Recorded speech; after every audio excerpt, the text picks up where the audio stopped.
अगला सवाल ये कि आप आपने अभी कभी कहा कि राहुल गांधी आपके सर्वमान्य नेता हैं, जो देश में हो चाहे विदेश इंटरनेशनल हो या नेशनल हो, आपके लिए एक ही नेता है वो राहुल गांधी। और आपने राजनीति में आने से पहले राहुल गांधी से कई बार मिले, जैसे कि आपने अभी इंटरव्यू में बताया। तो राहुल गांधी से जुड़े कुछ ऐसा इंसिडेंस या कोई ऐसा वाक्य जो आपको ज्यादा मुतासिर किया हो और आप लगे नहीं राहुल गांधी ही अब हमारे नेता है? दरअसल किसी भी बौद्धिक व्यक्ति के लिए बड़ा मुश्किल होता है किसी एक बार में किसी को बहुत अपना नेता मान लेना। मेरे लिए भी बहुत मुश्किल था। तो एक बार में नहीं माना मैंने दसियों मुलाकातें की और हर मुलाकात में राहुल गांधी जो है वो कहीं ना कहीं दिल को छूते रहे। और जो उनकी सादगी है, देश को लेके जो विजन है और जो परसेप्शन था, उससे तो बिल्कुल अलग थे राहुल गांधी। मतलब जो उनकी इमेज थी बाहर, जो भारत जोड़ो यात्रा के बाद आज देश को पता चला कि राहुल गांधी तो ये हैं। मैंने 2017 से व्यक्तिगत मुलाकातों में उन्हें देखना शुरू किया। मैं अक्सर सोचा करता था कि काश देश का एक एक व्यक्ति राहुल गांधी से एक बार व्यक्तिगत तौर पर जरूर मिल ले। जिस दिन देश का व्यक्ति उनसे व्यक्तिगत मिल लेगा, उस दिन उसकी सारी अवधारणाएं एक झटके में टूट जाएंगी। और मैं राहुल जी का शुक्रिया अदा करूंगा कि उन्होंने भारत जोड़ो यात्रा निकाल के असली राहुल गांधी को देश से मिलवाया। और फिर देखिए भरम टूटे और उसका व्यापक असर देश पर दिख रहा है, राजनीति पर दिख रहा है। राहुल जी के बहुत सारे वाक्य हैं। मतलब नहीं, मैं इसी बात पे ज्यादा जोर देना चाहता हूं कि आप कुछ ऐसे कि राहुल गांधी से सब लोगों को मिलना तो मुश्किल है, हम तो मिल नहीं पाएंगे, ये मिल नहीं पाएंगे, चाहे और भी प्रदेश के सारी युवा मिल नहीं पाएंगे, लेकिन आप रेगुलर उनसे मिलते रहे। तो कोई ऐसा इंसिडेंट जो देश जाने, दुनिया जाने कि राहुल गांधी के व्यक्तित्व में ये सब खूबियां हैं जिनको लोग को जानना जरूरी है? देखिए मैंने कहा ना, मैं बहुत सामान्य परिवार से हूँ, मेरे कोई राजनीतिक पृष्ठभूमि नहीं जी। आज भी राहुल जी ने कभी मुझसे मेरे पिता का नाम नहीं पूछा कि आपके पिताजी कौन है, शायद जानते भी नहीं होंगे। लेकिन मेरे जैसे व्यक्ति को संगठन में सबसे बड़े पद पर नेशनल चेयरमैन बनाया। वो परखते हैं लोगों को, भरोसा करते हैं। फिर उसके बाद मेरे जैसे एकदम जो एक अवधारणा थी कि कांग्रेस पार्टी में राज्यसभा तो 50 साल 60 साल के ऊपर के एक मान्यता है, सारी पार्टियों में यही मान्यता थी। मेरे जैसे व्यक्ति को उन्होंने मतलब बिल्कुल दायरा तोड़ के 34 साल की उम्र में राज्यसभा पहुंचाने का फैसला। जिसका विरोध भी हुआ आपके पार्टी के अंदर भी हुआ। विरोध तो किसी 60 साल के व्यक्ति को भेजा जाता तो उसका भी होता। तो वो तो होता ही रहेगा। आप जब कुछ करेंगे तो उसका मतलब लाश थी इसलिए तैरती रह गई, डूबने के लिए जिंदगी चाहिए। तो आप जब डूबेंगे तो कुछ गहराई होगी आप में, तभी डूबेंगे। तो जाहिर सी बात है, विरोध तो हम मुशायरों में इतना झेल के आए थे कि अब वो राजनीति में होने वाला विरोध बहुत गौड़ लगता है। तो राहुल जी पर्सनल बातचीत में बहुत पढ़े लिखे हैं। मुझे एक वाक्य याद है जी कि एक बार मैं जो भी बकैती शब्द आया ना, तो एक बार उनसे बातचीत हो रही थी तो मैंने कहा आपको कुछ देश के गैर राजनीतिक लोगों से मिलना चाहिए जो अलग अलग क्षेत्रों के हों। तो बोले उनसे मिलके क्या करना है? मैंने कहा थोड़ी बकैती सीखनी है। तो बोले व्हाट इज बकैती? तो मैंने कहा ये इलाहाबादी शब्द है, थोड़ी लफ्फाजी सीखनी पड़ेगी। वो बड़े सरल हैं, उनकी भाषा भी बड़ी सरल है। तो मतलब बहुत विनम्र है। व्यक्तिगत मुलाकात में वो आपको और विनम्र लगेंगे जितना वो राजनीतिक जिंदगी में लगते हैं। तो वो हंसने लगे, बोले ठीक है कुछ लोगों को बुलाना दो। तो मैंने कुछ लोगों की लिस्ट दी और उसमें आपके दिलीप मंडल जी भी थे और भी कई बड़े नाम थे जो अलग अलग विधाओं के लोग थे। ये सारे लोग गए, तकरीबन 10 या 12 लोग थे। तो उसमें एक प्रोफेसर थे, उससे उनसे बातचीत शुरू हुई। तो राहुल जी ने पूछा कि आप क्या पढ़ाते हैं? तो उन्होंने बताया। तो विवेकानंद जी का जिक्र आया कहीं पर। तो राहुल जी ने पूछा कि आप क्या सोचते हैं? तो उन्होंने जो अपना नजरिया था उन्होंने 2-3 मिनट में बताया। फिर राहुल जी ने 8 किताबें गिनाई कि मैंने विवेकानंद पर इनको पढ़ा, इनको पढ़ा, इनको पढ़ा, इनको पढ़ा, इनको पढ़ा। 8 किताबें। प्रोफेसर साहब तो हक्का बक्का, हम लोग भी एकदम चौंक गए। और उसके बाद उन्होंने कहा कि मैंने इनको पढ़ा और इनके नजरिए से विवेकानंद ये हैं, इनके नजरिए से ये हैं, अब बात करिए। विश्वास करिए उसके बाद प्रोफेसर साहब एक शब्द नहीं बोल पाए। फिर मैंने नॉर्मल किया, मैंने कहा भैया आप यहां से देखते हैं, ये यहां से देख रहे हैं और इनका नजरिया अलग है और आप अलग तरह से सोचते हैं। तो वो पर्सनल बातचीत में बहुत गहराई में किसी विषय पे जाना चाहते हैं। आप उनसे जब बात करेंगे राजनीति पर, तो वो राजनीति की जो फिलॉसफी है उस पर, उसकी तह में जाना शुरू करते हैं। मैं एक बार अजमेर शरीफ चादर जानी थी, बड़ा मजे का वाकया है। तो एक रवायत है कि कांग्रेस पार्टी के जो अध्यक्ष हैं हर साल चादर भेजते हैं गांधी परिवार की तरफ से। प्रधानमंत्री भी भेजते हैं, नरेंद्र मोदी जी भी, ऐसा नहीं कि सिर्फ कांग्रेस ही भेजती है, मैं कंफर्म कर दूं। तो राहुल जी से मुलाकात के लिए मैंने कहा कि इस बार मैं देश भर से, हर प्रदेश से एक एक नेता, बड़ा नेता जो है मुस्लिम समाज का, उसको बुलाता हूं, तो चादर उनके साथ फोटो हो जाएगी, जाएंगे। तो तकरीबन 40 नेता थे अलग अलग प्रदेश के अलग अलग जगहों के। तो हमारी पार्टी के एक नेता है, वो दाढ़ी भी है, टोपी भी है, विधायक है, वो बड़े मजे के हमारे साथी हैं, तो मैंने उनको भी बुलाया था। तो बातचीत चलने लगी, तो राहुल जी ने कहा कि इस्लाम क्या है। तो चूंकि उनके दाढ़ी भी थी, टोपी भी, तो सबसे पहले उन्होंने ही बताया कि हाँ इस्लाम ये है। तो उन्होंने कहा कि नहीं। फिर उन्होंने एक वाकया सुनाया, बोले ये सुनिए और ये है इस्लाम। क्या था वो वाकया? वो, और उसका उन्होंने जो रेफरेंस दिया वो हदीस थी एक जी। तो उसका उन्होंने जो रेफरेंस दिया, हम सब चौंक गए, जितने लोग बैठे थे सब चौंक गए कि हदीस इनको कैसे पता। तो उन्होंने कहा कि मेरा एक दोस्त है जो कुली है। अच्छा, मतलब ये राहुल गांधी जी कह रहे हैं कि मेरा एक दोस्त है जो कुली है। ये तो ब्रेकिंग न्यूज है कि राहुल गांधी का दोस्त कुली है, और उसने मुझे ये बात बताई है। मतलब हम सारे लोग चौंक गए कि राहुल गांधी का दोस्त कुली है और उसने ये बात बताई है। तो अच्छा, हम लोग चले आए, सब चौंक के आए। तो फिर मैं मुंबई गया कार्यक्रम में, तो मैं मंच से ये बात मैंने बोली कि हम राहुल जी से मिले थे, और राहुल जी ने जब ये कहा तो मैं बड़ा प्रभावित हुआ। तो वो जो उनके दोस्त हैं जो कुली हैं, उन्होंने वो वीडियो सुना। अच्छा। तो फिर उन्होंने मेरा नंबर निकाल के मुझे फोन किया कि मैं वही कुली बोल रहा हूँ जो राहुल गांधी का दोस्त है। तो मैंने कहा कि मैं आपसे मिलना चाहूंगा। तो फिर वो एक दिन आए मुझसे मिलने के लिए, और मैं उनसे मिला, तो मतलब उन्होंने राहुल जी से जुड़े बहुत वाक्य बताए कि किस तरह से राहुल जी जब मैं जाता हूं तो मुझे सुनते हैं, बैठते हैं। तो राहुल जी में जो सब कुछ जानने की एक जिज्ञासा है ना, वो एक बड़े स्कॉलर में होती है। राहुल जी बहुत बड़े स्कॉलर हैं, दरअसल बहुत बड़े। ये मीडिया में खबर चल रही है कि भारत जोड़ो यात्रा का दूसरा चरण शुरू होने वाला है, तो उस पे किस तरह की संभावनाएं आप देखते हैं? एक्चुअली जो भारत जोड़ो यात्रा की सफलता है, जाहिर सी बात है कि कांग्रेस का संगठन भी और कांग्रेस की पूरी मतलब मुझे लगता है कि जो उसका वर्कर है, सब चाहते हैं कि भारत जोड़ो यात्रा की दूसरी किश्त भी देश के सामने आए, और मुझे लगता है होगी भी। अभी तिथि कंफर्म नहीं है, उसका शेप कंफर्म नहीं है।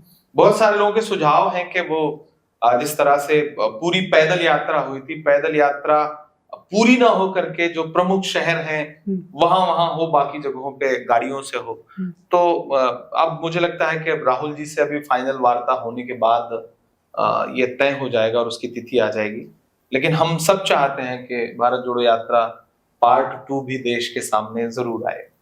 भारत जोड़ो यात्रा से एक और सवाल जुड़ गया कि ऐसा माना जाता है मीडिया में, खासकर दो चीजें माना, एक कि भारत जोड़ो यात्रा के बाद राहुल गांधी की छवि में एक भयानक उछाल आया है, मतलब राहुल गांधी बिल्कुल एक नए अवतार में दिखने लगे हैं, पहला चीज। दूसरा चीज कि राहुल गांधी भारत जोड़ो यात्रा के थ्रू मुस्लिम वोटरों को लुभाने में कामयाब हुए हैं।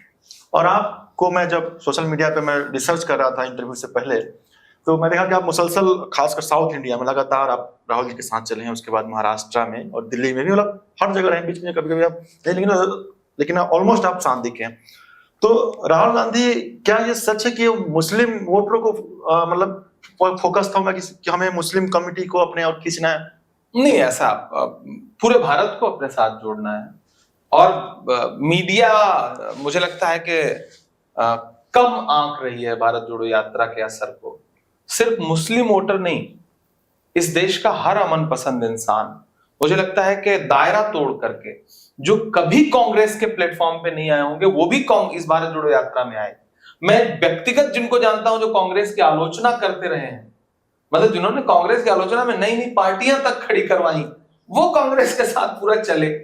तो ऐसे में मैं ये मानता हूं कि भारत जोड़ो यात्रा ने इस देश की राजनीति को एक नई दिशा दी है और एक नया विकल्प भी दिया है। वो तमाम लोग जो हताश थे, निराश थे, भाजपा के शासनकाल से, जिन्हें लगता था कि नहीं अब सारे चिराग बुझ चुके हैं, उन्हें लगा कि नहीं यार एक मशाल जली है और इस मशाल की रोशनी से देश फिर से रोशन होगा, तो वो उस कतार में चल पड़े राहुल जी के साथ। मैं लगातार साथ था, बीच में गुजरात चुनाव के प्रचार में था तो इसलिए कुछ दिन के लिए चला गया था, बाकी मैं पूरा साथ था। और मैंने देखा कि इस देश का हर पीड़ित व्यक्ति वो निकल के घरों से आया। कश्मीर में जहां आशा भी नहीं कर सकते थे आपके लोग निकल के आएंगे, वहां हजारों का हुजूम था, तो सबको लुभाया। उस भारत जोड़ो यात्रा के दौरान बहुत सारे ऐसे इंसिडेंट मिले, राहुल गांधी बहुत सारे लोगों से फैमिली में मिलते थे, तो आप तो मुसलसल बिल्कुल कन्याकुमारी से कश्मीर तक साथ रहे हैं, तो क्या कुछ उस भारत जोड़ो यात्रा से जुड़े कुछ ऐसे इंसिडेंट्स आपको याद हैं जो आप शेयर करना चाहेंगे? 2 वाक्य हैं जो मैं कहना चाहूंगा। राहुल जी कितना स्टैंड लेते हैं, मैंने इस चीज को मतलब मैंने देखा है। आपको याद होगा कि राहुल जी जब केरल में थे, तो उस दौरान भाजपा ने जो पहला हमला किया राहुल गांधी पर, वो उनकी टी शर्ट को लेकर किया। दूसरा हमला किया कि कुछ पादरी थे जो राहुल जी से मिले थे, तो मेरा ख्याल है कि क्रिश्चियनिटी पे हर धर्म गुरु जब मिलता है तो अपने धर्म की खूबियां, अपने धर्म की बड़ाई सामने वाले से करता है, और नेता तो सबको सुनता है। तो कुछ पादरी मिले थे जिन्होंने ईसाई धर्म की प्रशंसा की थी राहुल जी से, तो उसका एक पर्टिकुलर एक वीडियो काट करके भाजपा ने बहुत चलाया था कि नहीं देखिए तो ईसाई धर्म की तारीफ सुन रहे हैं राहुल गांधी, तो खूब मीडिया ने चलाया था। जिस दिन यात्रा मेरा ख्याल है कि केरल पहुंची थी, इंटर की थी, उसके बाद की बात, मैं पीछे चल रहा था राहुल जी के बिल्कुल पास, तो मैंने देखा कि वो जिस इलाके से गुजर रही थी वहां ईसाई समुदाय के लोग बड़ी तादाद में थे। मैंने देखा कि कुछ फादर पूरी पोशाक में जैसे कपड़े पहनते हैं, उस पोशाक में सड़क के किनारे खड़े थे। जो टीम चलती है उस पर मीडिया का बड़ा असर होता है, वो खबरें बड़ा प्रभावित करती हैं, तो वो चाहती है कि नेता आज बचे। अब चूंकि ये खबर चल रही है तो मतलब आज थोड़ा सा कम लोग दिखें, अलग अलग शेप के लोग दिखें, वो माइंडसेट होता है। इतने में एक फादर जो है वो राहुल जी के साथ चलने के लिए, फोटो लेने के लिए, उन्होंने यात्रा में घुसने के लिए कोशिश की, तो टीम के लोगों ने उनको साइड में किनारे कर दिया।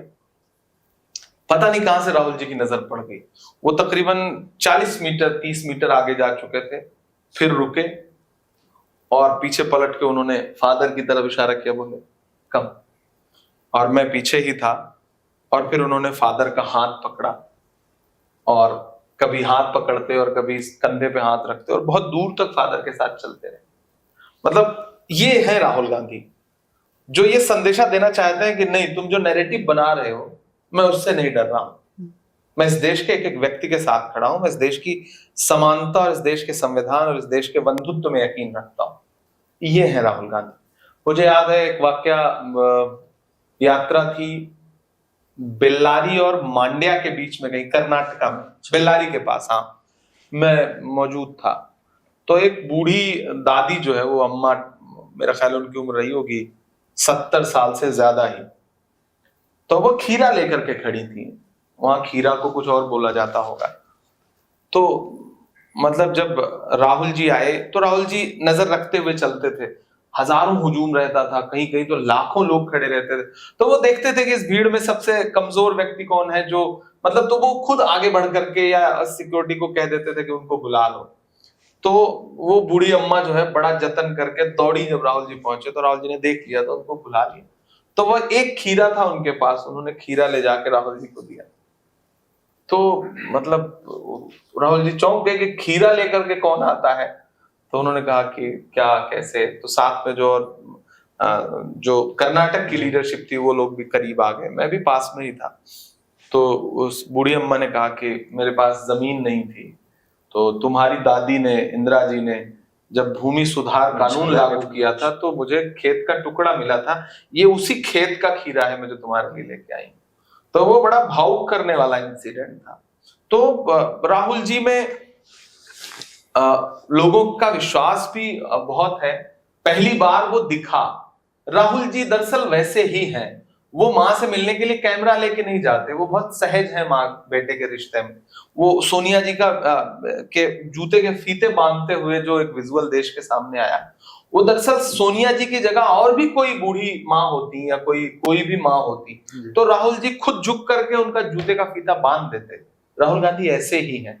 राहुल गांधी को मैंने मतलब स्टाफ चल रहा है और किसी का अगर जूता भी छूट गया तो राहुल गांधी इतने सहज हैं कि शायद खुद जूता उठा के दे देंगे।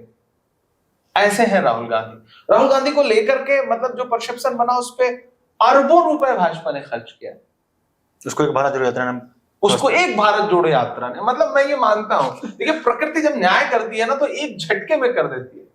उन्होंने राहुल गांधी की टी शर्ट पे हमला बोला। आज राहुल गांधी की टी शर्ट जो है एक सिंबल है इस देश में। जैसे गांधी कम कपड़े में धोती पहन करके निकले तो अंग्रेजों ने हमला बोला ना कि एक निर्वस्त्र आदमी क्या करेगा, अधनंगा आदमी। और फिर एक दिन वो धोती ही, आधी धोती इतनी बड़ी ताकत बन गई कि बड़ी से बड़ी हुकूमत कांपने लगी।